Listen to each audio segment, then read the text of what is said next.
పింఛం విప్పిన నెమలికి మల్లె తొలకరి జల్లుల మేఘం మల్లె అలజడి హృదయం మాడిన కూచిపోడి రంగుల దిద్దిన బొమ్మకు మల్లె కవితలు వద్దిన పుస్తక మల్లె సంతోషంలో ముద్దుగా ఈ అమ్మాడి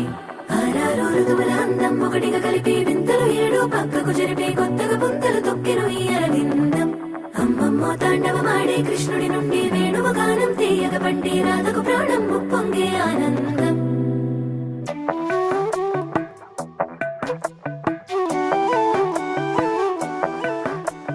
మధురము కదా ప్రతొక నడక నీతో కలిసేలా తరగని కథ మనదే కనుక మనసు మురిసినిలా ఉసురేమో